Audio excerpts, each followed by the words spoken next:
another Hump Day Wednesday and we hope you're having a very mindful, very cutesy, sama mo na yung very demure siguro, no? No Wednesday afternoon.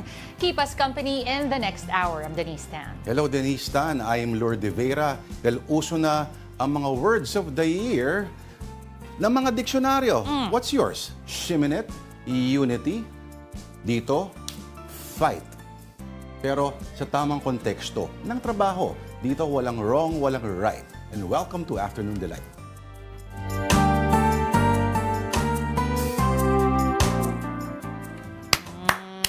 Bilis ng oras. Ang bilis ng panahon. Oo nga, sabihin natin, yung binanggit ko pa naman kanina, mindful. Parang hindi ko ata napansin, no, na patapos na ang Nobyembre. Actually, o nga, ang misteryoso dyan, yung mindfulness kasi, is supposed to parang keep you in touch with what's happening. Correct. Being in the present. Pero wali. Pero pag, yun nga, yung papapansin mo pag hindi ka nagpe-pay attention, parang gaganon, or sobrang tagal.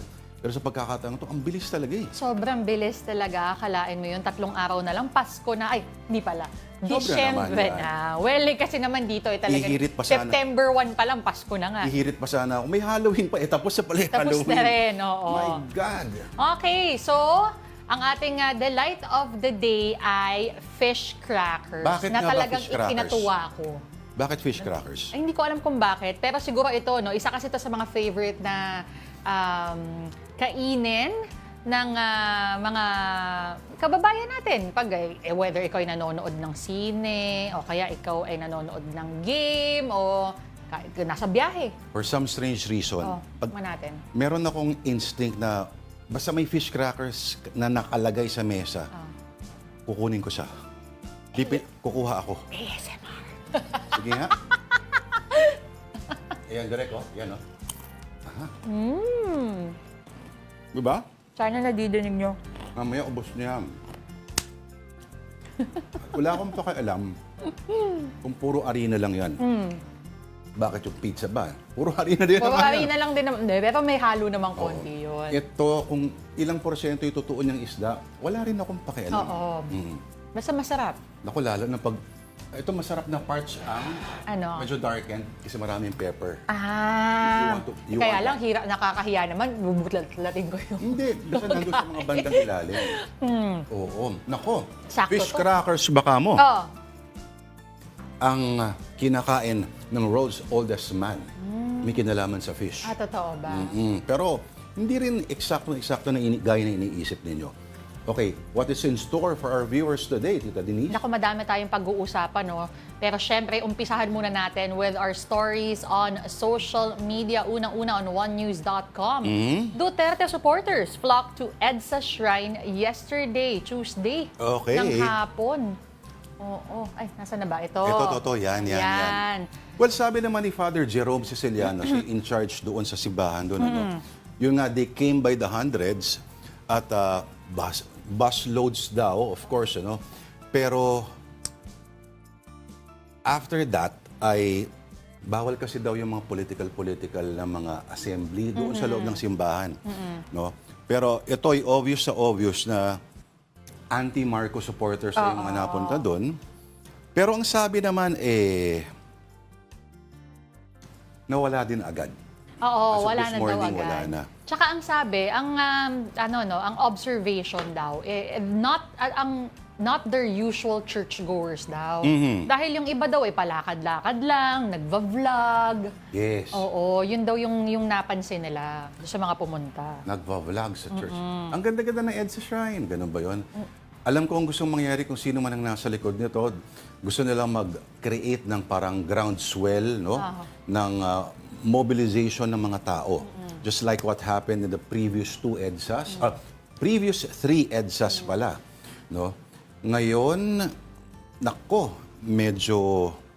Ang problema kasi sa mga ganong movements, Tita Denise, ano? Spontaneous eh. You can never ever plan it unless ikaw yung parang mga bahagi ng simbahan, isang sekta na talagang bumigay halos ang gobyerno nung binarahan nila yung EDSA. Speaking of you can never plan anything like the EDSA revolution, ito na nga yung pinagtataka ng mga tao kasi daw nakita nila na dumagsa yung mga tao na nakasakay sa bus. Alam ka naman maglakad sila. Hindi, kumbaga ay parang sabay-sabay silang pumunta doon. Tapos, Kaduda-duda yun. oo, pero hindi naman din klaro kung sino ba yung nag-organize or kung may nag-organize nga. So, makikita mo ito plus dinedma yung panawagan ng dating presidente for the military na, uy, adik ang presidente niya, magayon. So, ito medyo lackluster na response, na groundswell dapat ng support, plus yung deadman ng military, hindi yata, medyo hindi yata masyadong encouraging yan para sa panig ng pamilya na mula Davao. Pero kasi Tita Denise, kung isipin mo, yung EDSA 2 din naman, sabi mo, isipin mo, this happened pa before the age of social media. That's right. Puro text messaging lang yun. Isipin mo. Tapos, yung sa Tres naman, iba rin ito. Dedicated followers na may kahalong, well, of course, yung medyo planado na alam mo na, pero makita mo what they were capable of, no? At maraming medyo, hindi makalimutan yung mga eksenang nangyayari. Pero ito, tingnan natin. Abangan natin dahil nga yung observation daw, yung mga nagva-vlog. Diba? Pinaalala mo na si Harry Roque. Nagpunta doon sa EDSA Shrine. Siguro nag-expect siya na maraming dadagsa. Ano sabi niya? Ay, kalaban natin ang mga kampo ng... Nalilito na ako eh. Double negative ba yun? Or kadiliman, kasamaan, ano nga ba ito? Pero maalala eh. Wala kasi siya dito eh. Mukhang nakatakas siya ng bansa eh. Okay, moving on to... Yeah, speaking of EDSA. Eto na nga. Alam mo, magkakadugtong itong mga items natin ngayon. Magandang pagkakatawid dito. Headline of the Philippine Star, Senate honors Juan Ponce Enrile, who's now the Chief Presidential Legal Counsel. Ayan. Okay. As early as last week, ang Senate President Jesus Escudero ay gumawa ng panukala, no? Na binibigyan parangal nga itong minsan ding naging Senate President Juan Ponce Enrile.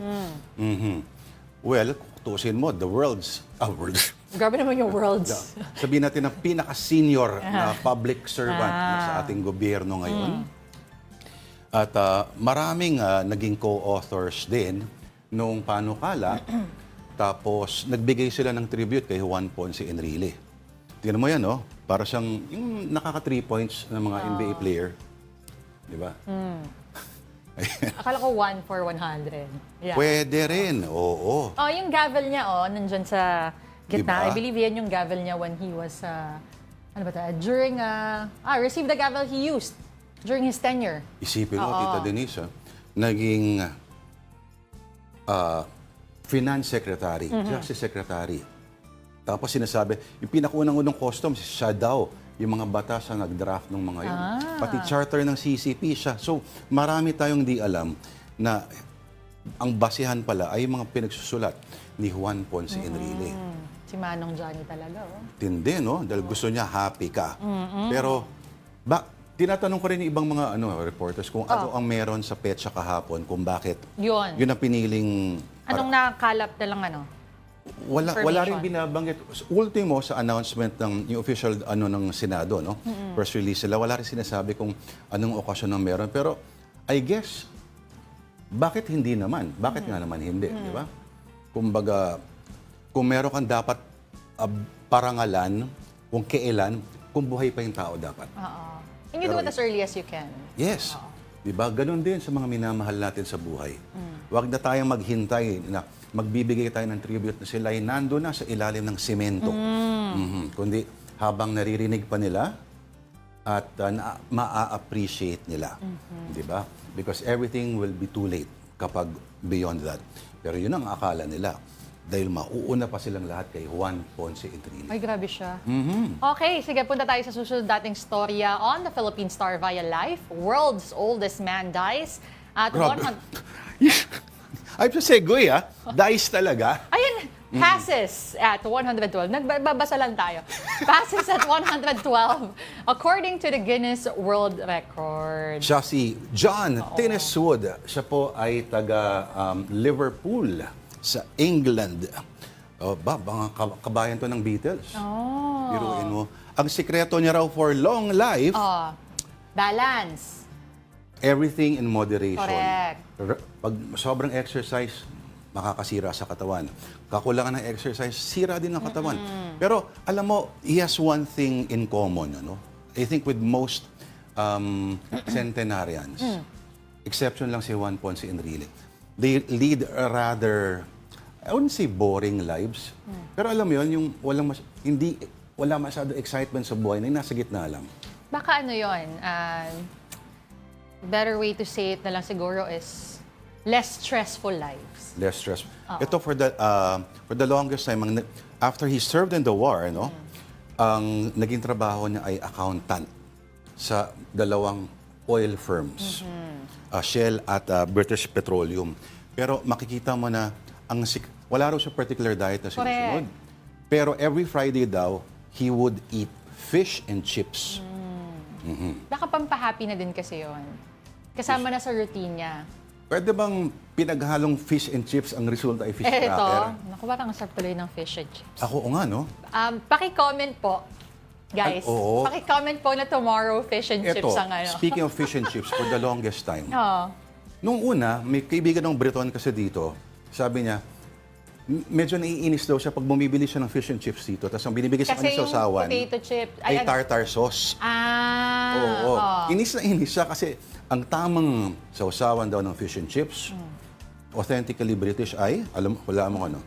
Ano ba? Lemon, alam ko lang lemon Malt and vinegar. vinegar. Yeah. Hindi yung vinegar na alam natin, ha? Yung mga sukang sasama. Pero may lemon pa rin. Lemon and vinegar. Yung lemon is you squeeze it on top. It's not for dipping. Oh, yeah. I mean, Yes. Oo, pang dagdag lang ng amoy. No? Pero nung sinubukan ko finally, Nagets mo? kaya pala. Akala ko naman, ang beef niya with it is that when he would order fish and chips here, chips talaga, potato chips ang binibigay. Medyo may mga ganyan. Diba? Kasi usually, sa kanila kasi it's yung potato. Piniritong patatas, Oo, hiniwa. correct. That's a chip. Oo. That's a cheap. Oo. Okay, more on John T. Wood. go. Isipin mo, pinanganak siya, 1912, the same year that the Titanic sank. Right. Biruin mo yan. So, sabi niya kasi, ang sikreto daw ng longevity niya was swerte lang talaga, no? The luck of the genetic draw. May mga tao talagang na you either live long or you live short at wala ka na raw magagawa. Actually, tungkol doon. totoo yan. Parang hindi mo naman na talaga masabi even if you're very careful with it. You try your best to be healthy and do the things that would, lengthen your life. Pero di mo din masabi eh. Masabi, nasisira minsan yung timbangan. o kung ano. So, ipaki-comment niya kung saan nagpapagawa ng timbangan because Seryoso to. Ay, seryoso to. Kung may I kilala kayong gumagawa ng nagre-repair ng digital weighing scale, kontakin niyo po ako. Ayan. Oo. Ayan. Teka muna. Oh. Pero hindi si Tinnis Wood ang may record, pinakamatanda na buhay. Actually, isang Hapon, na ang pangalan niya nakalimutan. Ito, si Tomiko Ituka. Siya yung babae naman. Yung babae. Oldest living woman. 116 years old. Ay, ito, Kita din. 114. Ayan. Si Juan Vicente Perez, Venezuelan siya. Yung before siyang namatay. Oo. Ito, nung namatay siya, itong si Tinnis Wood. Pero may isa pa talaga yung pinakamatanda. Meron pang isa pa. Oo. Okay. Pero isipin mo, 10 taon lang ang lamang ni Tinnis Wood kay Enrile. Ay. Yan, parang Manong nakabatang Johnny. kapatid na lang si Manong Johnny. Oo. Mukhang Ang bunso tindi. lang. Pero meron pa pala, 117. World's oldest living person dies in Babae. Spain. Puro mas mahaba talaga buhay ng mga babae, no? Ano kaya, bakit kaya ganun? Si Lucille Randon. Ay, hindi. Si Lucille Randon pala before Yes. si Maria Brañas. 118. So, pababa ng pababa, pansin mo. Ayan na, ibig sabihin, humahaba na yung kalawit ni Paring K. Matayan. Anyway, ang tindi ng mga taong to, nakailang gera ang pinagdaanan nila. Ilang presidente ng mundo, nakita nila nag-shift yung global politics, papuntang right-wing, papuntang dictatorships, etc., etc. But, ikaw kaya sa tingin mo, gaano ka katagal mabubuhay? Nakong hirap magsabi. Basta gusto ko healthy. Healthy at hindi basta healthy. Ang hirap. Ayokong pangunahan. Magmerienda na lang tayo. Okay, meron pa tayong huling storya on CNN.com. The headline reads, Dictionary.com has named its word of the year and it isn't brat. Ano siya? Ano nga ba ang word of the year? Demure. Demure. Ano ba to? Viral to? TikToker pala, Tita D. Hindi pa Yes, uso. sa kanya nagsimula yun. Tubig. Okay, nagsimula sila yan. kahapon. Ano siya, I believe yung TikToker, si Jules Lebron, gumagawa siya ng video. Tapos parang sinasabi niya kung paano dapat mag-makeup, going to work. Tapos talagang pumutok yung video. Yun nga, na very demure, very cutesy. Yan, mga ganyan. Pero ito ba talaga yung, sorry, hindi ko pa napapanood. Pero yun ba talaga yung dictionary meaning ng demure? O ibang context na ito? I think parang nung ginawa yung video, yung kontekstong yun talaga. Na parang dapat not overdone yung makeup. Very demure, very mindful. Ang mindful ay yung word of the year ng Cambridge. Na pinag-usapan natin a few days ago lamang, ano, Tita D. So, tingnan natin, itong dictionary.com kasi, tama nga ba? Tama. Isa sa mga pinakasikat na online dictionary platforms. Pero doon sa printed, of course, alam natin mga Merriam-Webster, Yeah. etc. Pero sa online, mas maraming batang pumupunta sa dictionary.com. Kasi, ang isang gauge nila dyan ay kung gaano karami nagsa-search plus yung usage, yung actual usage. Ano? So makikita nila sa algorithms. Pero ang iba pang mga finalists dapat ay brain rot, brat, and weird. Ba't kaya yung brat, no? Brat dahil yung si kay Charlie CICX ba yun? Yung ginamit niya to refer to Kamala Harris. Pero yung brat na yun ay parang positive yata ang connotation, ano, hindi nagkakamali. Pero tingnan natin yung iba pa, halimbawa, yung Collins Dictionary Word of the Year ay brat naman. Ito ay brat. Ito yung bagong definition na sinasabi mo na positive. Oo. Inspired by the Charlie's XCX album, Brat has become one of the most talked about words of 2024. More than a hugely successful album, Brat is a cultural phenomenon that has resonated with people globally. Brat Summer established itself as an aesthetic and a way of life. Ano bang ibig tinutukoy nitong way of life na ito? Ito yung definition nyo. Ito pala. Characterized by a confident, independent, and hedonistic attitude. Hedonistic talaga. Okay, yan ang Collins. Ano yung next? Pero, Oxford? yung Oxford, pinagbobotohan pa, kumbaga, no? May mga finalists siya. So, Ay! Opo. So, ang finalist silang words ay slop, romantasy, lore. Di may brain rot, Kasama din dyan, Yung brain rot, ilang beses nang nag-a-appear sa dynamic pricing, very British talaga. Pero meron ang magandang graphics ang ibig sabihin ng brain rot ay yung nabobobo ka na kasi sa consumption of low quality online content talaga. Online content talaga. Looks maxing, gusto ko tong looks maxing. Ano yung looks maxing? To maximize the attractiveness of you. Okay. Hindi ko rin na-gets. Paano kung wala ka talagang appeal talaga, no? Wala kang physical. Ay, syempre, very subjective naman ang beauty. Etong raw dogging, Tita D. Ay, hindi ko kaya yan. Anong hindi mo kaya? Kasi di ba usually they use that term when you say get on a flight, tapos let's say walang Yes. in-flight entertainment. Oo, walang preparation, walang support. Pero alam mo kung ano ang urig na ibig sabihin ng raw dogging? Ano? May kinalaman ito sa sexual act at hindi ka gumagamit ng condom. That's called raw dogging. At eventually, siguro ginamit na lang para dito. Delulo, of course, ito yung nag-iilusyon ka. Yung romantasy din, again, anti-tourism. Super majority, ano tong yapping? Ako, parang ginagawa ko ngayon, nagyayap ako. Pero okay, itong Oxford Word of the Year, pinagbobotohan pa, Okay. romantasy, slop, lore, break. Ako, sige. Pero- Yung last, bago tayo lumipat. Ito naman, isang Australian dictionary. Ang ganda ng word. Okay. At hindi nila pwede sabihin na gumagamit tayo ng profane language. Because? Kasi ang Macquarie Dictionary, word of the Australian Dictionary, ito on enshittification. On certification. Ang ganda ng ibig sabihin niya. Ano ibig Ito sabihin yung the gradual deterioration of service or product brought about by a reduction in the quality of service provided, especially online platforms. Ang halimbawa daw dyan, yung Twitter. Ayan.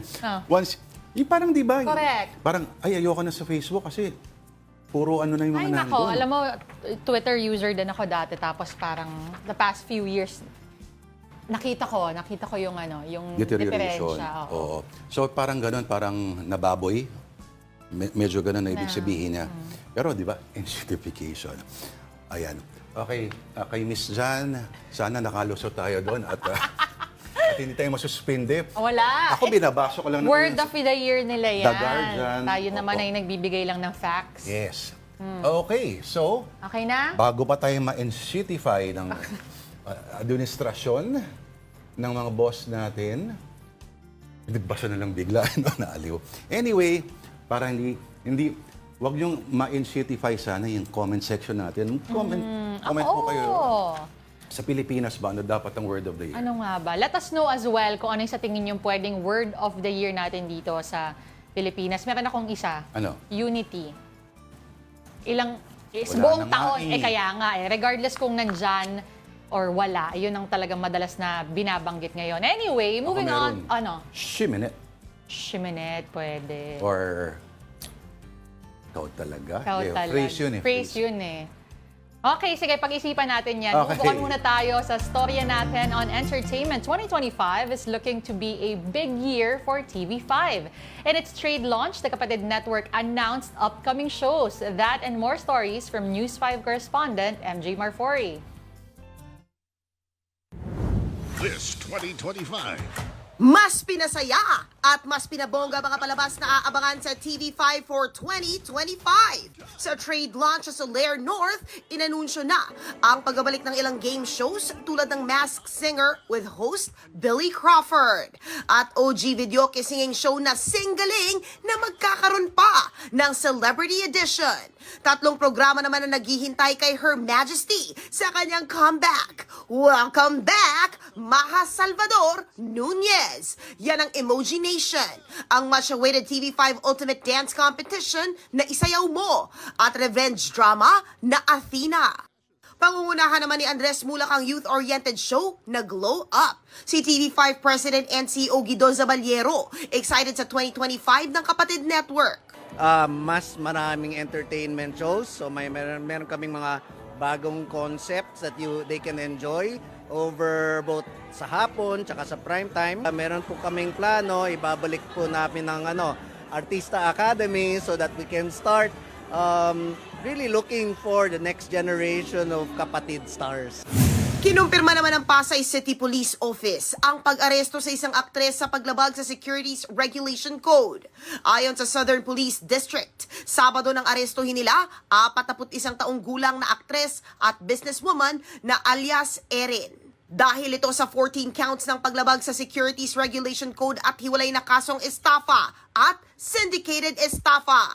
Aabot sa 1.7 million pesos ang kabuoang halaga ng piyansa para sa paglabag sa Securities Regulation Code. Naunang ibinahagi ni Quizmo sa host OG Diaz sa kanyang vlog sa YouTube ang pagkaaresto umano kay Neri Naig Miranda, ang asawa ni parokya ni Edgar Singer, Chito Miranda. Wala pang sagot si Neri sa issue. May tago. Alright, huwag mo na ikahiya yung kinuha mong mahabang fish cracker, Tita Denise. Binabati natin kasi lahat ng nanonood sa Afternoon Delight via live streaming on Facebook, YouTube, or TikTok. Pati na rin po sa cable or sa mga app. Mga kapatid, lalong-lalo na yung tatay ko nanonood. Hi, hello, Tito. Good evening, Dad. Gabi nanonood kasi yun. Good Akala niya evening gabi po. yung Afternoon Delight. Okay lang kahit anong oras nyo kaming panoorin, kahit paulit-ulitin nyo pa. Why Ayan. not? Hello, Alex Fuentes. Hello, Ron and Ella Francisco, of course. Ay! Hello, Sir Mike Policarpio. Hello, Mami. Ang mami ko pala watching. I'm sure yung dad ko hahabol din. Okay, si Ralph Domingo, sabi niya, good afternoon, Lord and Denise. Fish crackers always pairs well with beer. Alam mo, Oh. I will not disagree with that comment. Ang problema lang, Ano? anong oras na ba?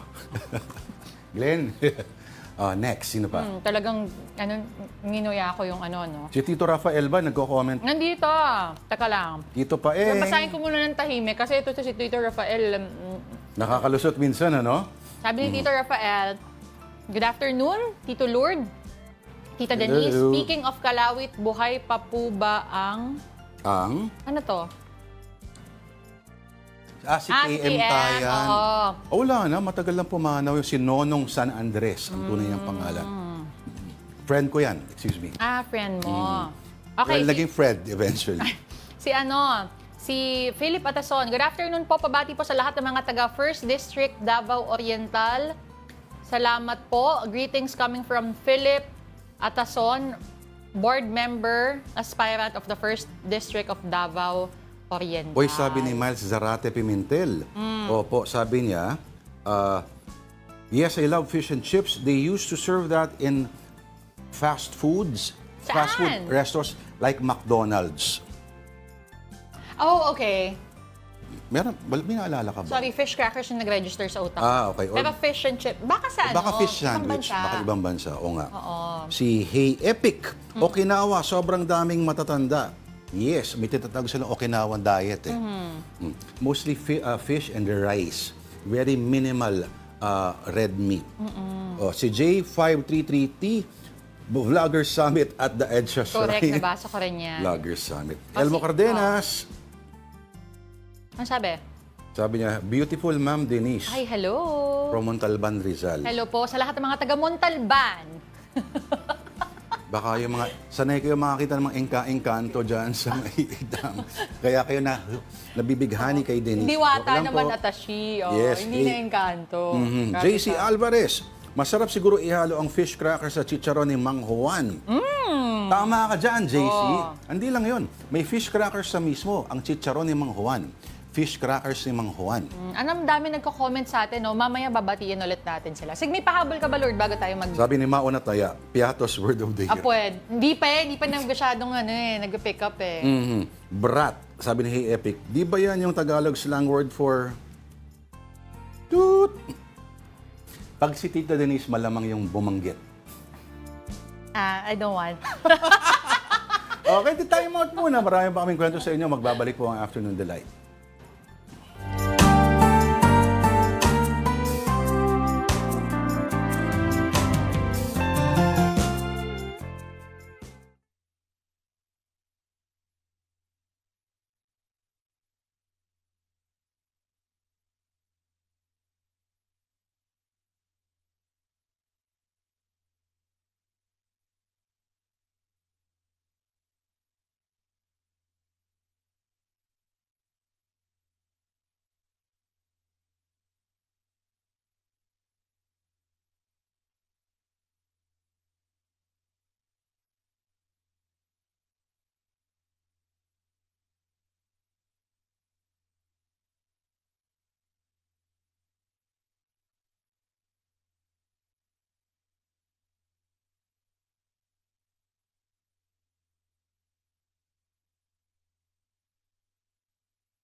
afternoon. Today I have some good news to report from the Middle East. I just spoke with the Prime Minister of Israel and Lebanon. I'm pleased to announce that their governments have accepted the United States proposal to end the devastating conflict between Israel and Hezbollah. I want to thank President Macron of France for his partnership in reaching this moment. Under the deal reached today, effective at 4 a.m. tomorrow local time, the fighting across the Lebanese-Israeli border will end. Will end. This is designed to be a permanent cessation of hostilities. What is left of Hezbollah and other terrorist organizations will not be allowed, I emphasize, will not be allowed to threaten the security of Israel again. We're determined this conflict will not be just another cycle of violence. And so the United States, with the full support of France and our other allies, has pledged to work with Israel and Lebanon to ensure that this arrangement is fully implemented.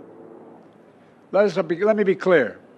If Hezbollah or anyone else breaks the deal and poses a direct threat to Israel, then Israel retains the right to self-defense consistent with international law, just like any country when facing a terrorist group pledged to that country's destruction.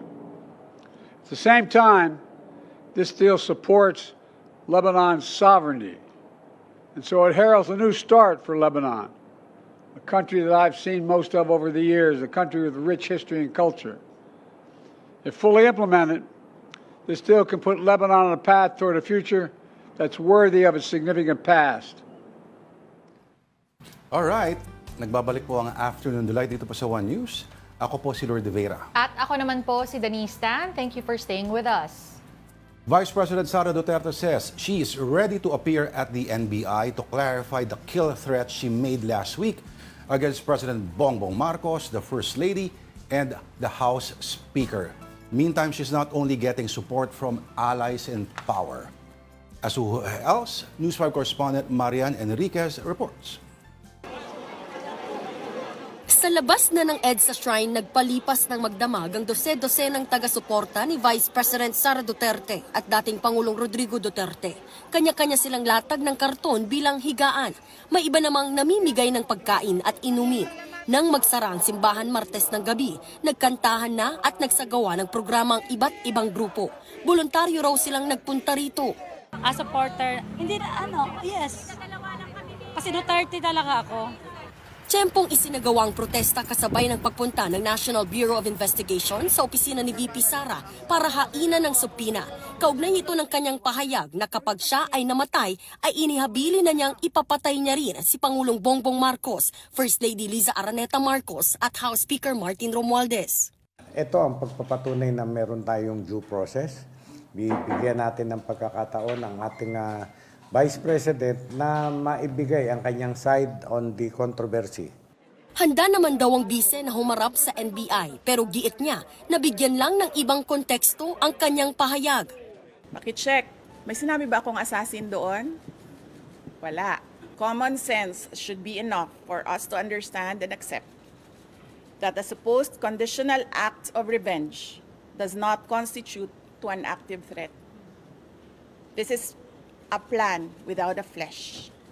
Sa gitna ng issue, nanindigan si VP Sara na hindi na makikipag-ayos sa dating ka-uniting na si PBBM. Hindi ako tao na nagpapaareglo. Tsaka hindi ako tao na nabibili ng pera. Ang Armed Forces of the Philippines naman tiniyak na tuloy sila sa trabaho sa gitna ng tumitinding bangayan sa politika. Noong Lunes lang din kasi ay nagpahapyaw si dating Pangulong Rodrigo Duterte sa mga sundalo at pulis kung hanggang kailan susuportahan ang aniyay isang durugistang presidente. Sagot naman ng AFP, The Armed Forces of the Philippines is a non-partisan organization. We respectfully request that we are shunned away from political issues. At this point, sir, there is no need for loyalty checks. Ang Chief of Staff naman ni VP Sara na si Zulaika Lopez na nakakonfine sa Veterans Memorial Medical Center, plano raw na questionin sa korte ang extension ng contempt sa kanya ng Kamara. Ang sabi niya, she'll take legal steps because yung nanay niya is used to work for the courts in Davao City. So merong alam sa batas. in court cases yung mother ni Yusek Lopez. So yun din ang sabi ng mama niya. We want to take this to the courts. Para naman sa isang mambabatas, maaring maharap sa technical malversation o plunder si VP Sara dahil sa questionableng paggastos sa confidential fund ng kanyang opisina. Gayon din ang Special Disbursing Officers at Security Officers ng OVP at DepEd. Even if assuming po na yung pondo na dinaan para sa confidential funds ay ginamit for public use pa rin, let's say, for example, pero dahil hindi sumunod sa strict procedures, I believe this is technical malversation. But worse, if this was taken for personal gain, if this proven fictitious at erroneous yung ARs to justify the taking of this amount, that could be malversation proper or worse, plunder. Kasi lampas na po ito sa 50 million. Para sa 1PH, Marian Enriquez, News 5. At this point, we give you a quick rundown of more stories on One News. The Senate has retained the slashed budget of the Office of the Vice President amounting to 733 million pesos. It also removed the 39 billion pesos allocation for the Ayuda sa Kapos ang Kita program or AKAP. Finance Panel Chairman Grace Poe said the budgets for the OVP and AKAP will be finalized during the bicameral deliberations. Earlier, the upper chamber approved on final reading the proposed 6.3 trillion peso national budget for 2025. Anti-poverty czar and disbarred lawyer Larry Gadon has filed a disbarment case against Vice President Sara Duterte. In his complaint, Gadon cited Duterte's expletives and death threats against President Marcos. He also said that he regrets supporting the Duterte family and called on the VP to resign.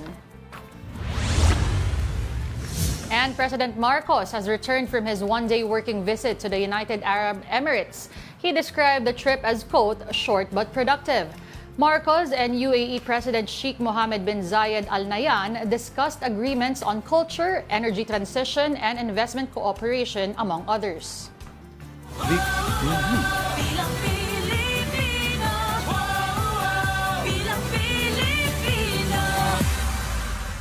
The Commission on Elections is in the thick of preparations for the upcoming midterm polls, despite the killings of its election officers in Mindanao.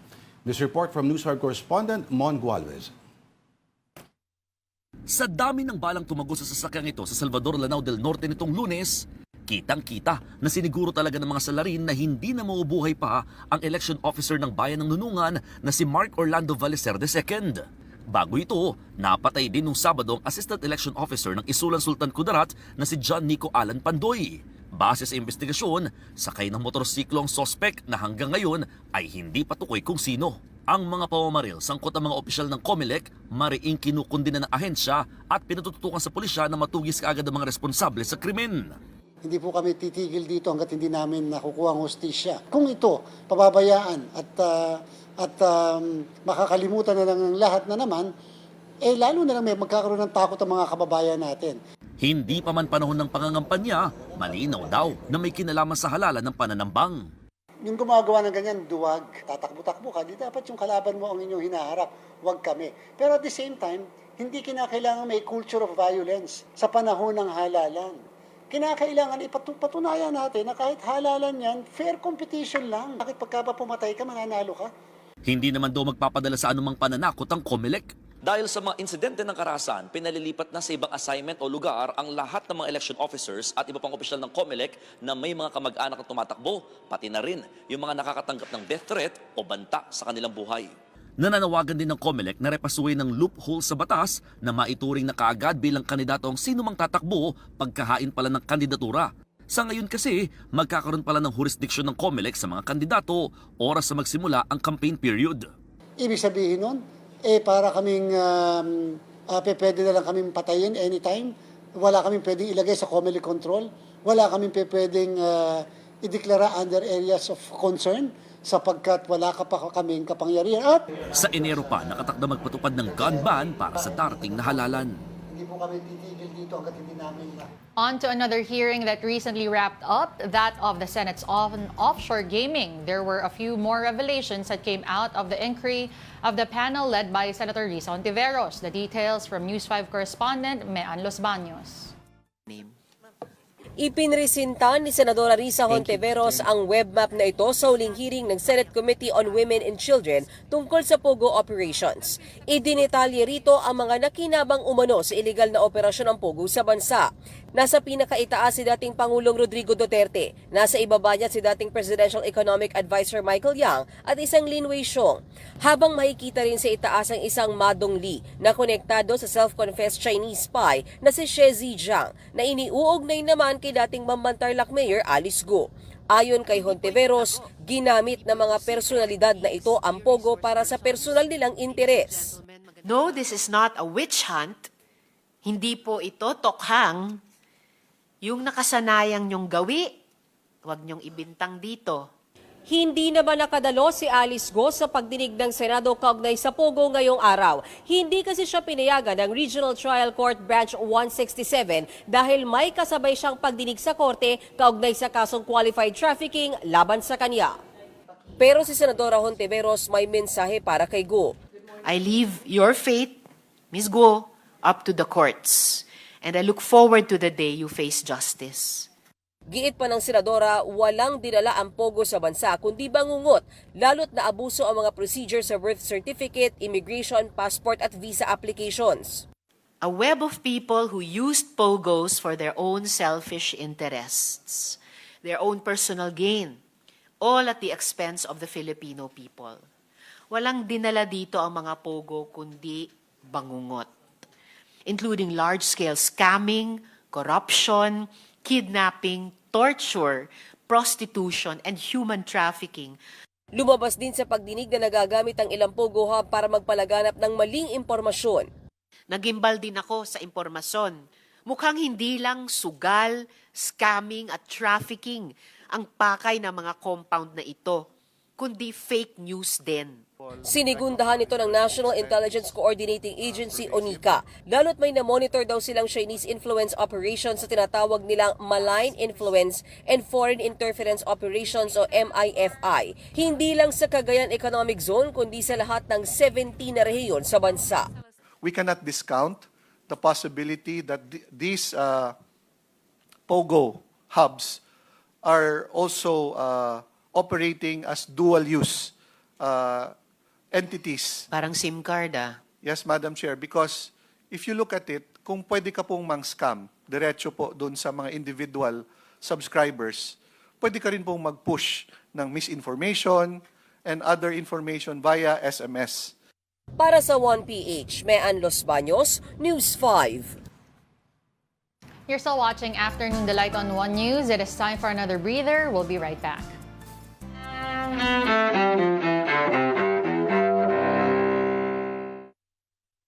November 27th, 1978. In San Francisco, Mayor George Moscone and City Supervisor Harvey Milk, a gay rights activist, are shot to death at City Hall. Former City Supervisor Dan White, who pulled the trigger, goes on trial for murder, but he's convicted of voluntary manslaughter. In what's dubbed the Twinkie defense, White's attorneys argue their client's junk food habits impaired his judgment. 1973. In Washington, the U.S. Senate confirms Gerald Ford as Richard Nixon's vice president. Ford succeeds Spiro Agnew, who had resigned amid accusations that he took bribes. The following year, Ford becomes president after the Watergate scandal forces Nixon from office. 2005. Doctors in France performed the world's first partial face transplant on a woman disfigured by a dog bite during a 15-hour operation. And 1953. Playwright Eugene O'Neill, who wrote Long Day's Journey into Night and The Iceman Cometh, dies in Boston. He was 65. Today in History, November 27th. Mike Gracia, The Associated Press.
And we're back. You're watching Afternoon Delight. Ako po si Denise Tan.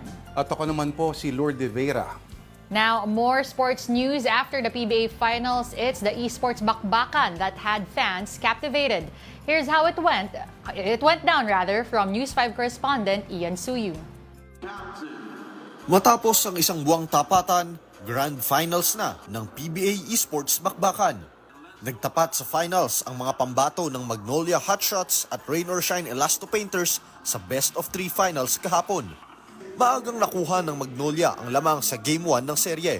Ang Elasto Painters naman, tinambakan agad ang kalaban pagdating ng Game 2. Pero ang Hotshots, nagawang makabawi para maiuwi ang kampyonato. Nag-uwi ang Hotshots ng 250,000 pesos na grand prize. Hindi naman makapaniwala ang most valuable player na si Dex na nakamit nila ang kampyonato. Sama-sama po kami maglaro, tas disiplina, tas yung work ethic din po namin na as a team, tas ginagalingan lang po namin. Play for timing talaga yung namin, then parang gagalingan lang talaga namin sa clash kasi malakas talaga yung hero nila. So kailangan namin utakan yung kalaban. Second placer naman ang Rain or Shine, habang bronze medalist ang Northport Batangpier. Pati PBA players excited sa panonood ng Grand Finals. Feel ko ngayon sobrang saya, and yun nga, first time ko nanood ng live. So, ayun, nakaka-excite. Ito na ang ikalawang season ng esports tournament ng PBA at plano pang palawigin ang mga esports game na lalaruin sa next season sa susunod na taon. For next year, we're looking after Valorant, Mobile Legends, and then the last one will be a surprise for everyone. Para sa 1PH, Ian Suyu, News 5. And here are more stories in sports. In the UAAP, the last slot in the Final Four is up for grabs between Adamson Soaring Falcons and UE Red Warriors today. The U-Belt neighbors will face off in this crucial match later at 6:30 p.m. at the Mall of Asia Arena. The winner of the playoff will join the LaSalle Green Archers, UP Fighting Maroons, and USC Growling Tigers in the Final Four. Adamson narrowly missed the top 4 last year, while UE has been trying to enter the semis since 2010. In the PBA, Terra Firma Jeep and Converge Fiber Xers will open the PBA Season 49 Commissioner's Cup later at 5 p.m. The Jeep will debut a reloaded roster headlined by Terrence Romeo, Vic Manuel, and import Ryan Earl Richards. That game will be followed by the face-off between the Phoenix Fuel Masters and foreign guest Team Hong Kong Eastern at 7:30 p.m. And pole vaulter and Olympian EJ Obiena and Creamline star Eliza Valdez swapped their usual sports for tennis. The duo recently enjoyed a friendly match with Bea Fabregas and Austin De Los Santos. At eto na ulit ang pinakadakila, pinakamakabuluhang segment dito po sa Afternoon Delight. Pasok, I Saw the Signs. Nako, Tita Denise, ito, today's edition, Tattoos Gone Bad. Ikaw ba'y may tattoo? Silipin na wala. Silipin natin. Patunayan mo nga. Gawin ko yung sayaw. Yung sayaw ito. Okay, yung sayaw na magaganon. Papakita mo yung tattoo mo? Hindi, papakita mo lang yung kamay mo. Oh, pero kung magpapatattoo ka, ano? Hindi ko alam eh. Logo ng fish cracker. Grabe naman, wag naman. Paki-imagine. Oo, naalala ko yung kaibigan ko si Tado noon. Gusto niya magpatato ng mapa ng Green Hills. Green Hills, the shopping center? Oo, tapos may shell. Tapos kabila, electric fan. Wala lang. No reason. Okay, sige. Ito naman, tattoo fails. Pakibasa, Tita D. No dream is too big. Ano problema dyan? Yung din naman ang pronunciation, di ba? Basta nagkaintindihan kayo. Di ba? Grammar Nazis lang naman. Oo, nako. Di ba? Mahirap dagdagan ng isang O kung may problema ka, di ba? Bakit hindi? Kasya pa naman. Tobig. Tobig. Big. Pwede na rin. Okay, next. Ito, nagplano ba to? Mukhang hindi siya nagplan ahe. Plan ahead. Baka naman, yun nga yung point doon. Oo, kulang ng D. Oo. Walang D. Oo, hindi, pero ibig sabihin, sadya niyang ginawa yan. Pwede. Bakit ayaw na tatuan yung thumbs niya, di ba? Bakit yung puro mga ano lang, yung iba lang? Hindi ko rin sure. Bakit ko tingnan pag may yung thumb, plan ahead. Bakit? Statement yan. Statement yan. That you can never ever plan ahead. Okay, next. Number 3, point Ano of to? view. Mga jowang nagpatattoo dahil sa naniwala sa forever. Ang tattoo, Marcos Duterte. Relax lang. Si Sara Duterte may mga tattoo, di ba? Hindi ko rin alam eh. Meron siya. Pinakita pa na sabay-sabay sila magkakapatid na nagpalagay. Or pinakita nila sabay-sabay yung mga tattoo nila. May mga ganun talaga eh. Mga matching Ano match. kaya ang papalagay kong tattoo? Ito rin, fish cracker. Marami nagtataka. Wala kang tattoo. Tama mo yung suka. Si Sir Patrick talagang takang-taka siya na. Ine-expect niya na. Kasi, okay. May tattoo ako na punong tad-tad yung katawan. Grabe naman. Stereotype, ganun. Okay. Meron po kayong mga nakita mga signs nakakatawa. Please send them to us, afternoondelight@gmail.com. May oras pa tayo, mga musta, ha? Mike Policarpio, sir. Ang tanong niya sa'yo. Tita D. Hindi, natanong na pala kanina kung inabot mo ay bisuto. Bisuto prawn crackers. Hindi ko maalala, alam mo. Pero parang alam ko nga yun yung ano, yung parang bilog. I-fry that thing. Teka muna, ba't parang nawala yung mga... Ayan, maunataya. Yatos word of the year. Takumi, dapat may suka with sili. I guess you're describing the fish crackers. No? Alex Manansala, happy Hump Day. Pwede raw sa hideout yung menu for today. Opo, Alex Manansala. Tito Denise, pwede po ba pan-neck crank ala UFC? Ano yung neck crank? Yung... Ganon. Yan. Kaya mo yan? Hindi. Ginawa ka lang sa... Minsan natsatsambahan ko siya. Talaga? Oo, nagugulat ako sa sarili ko. Hindi ko na maulit. Eric Moico, burrito with fish crackers. Pwede. Burrito with fish crackers. Kasi kung yung usual pork tacos, nilalagyan nila ng chicharones, di ba? Bakit hindi alam ba mga fish tacos? Pwede rin. Teka lang, ano ba? Ayaw lumabas mga comment sa akin. Opo. Ayan. Kay Donsky Graho, yung niluluto pa, bisuto prawn crackers. Tama yan. Actually, hindi lang prawn ng flavors siya ngayon. Meron din mga vegetables. May onion, may garlic, etc. Ano, yung mga ganito? Yeah. Yung parang sa bisuto. Pero yung Okay. ganito klase, mahirap gawin sa bahay. Ay, nahulog sa suka. Pwede pa yan. Ayoko na paano ko hawakan. Hindi, pwede pa yan. Ayan, hindi na Patapos crunchy. naman tayo. ASMR, pang ending. Gawa mo nyo.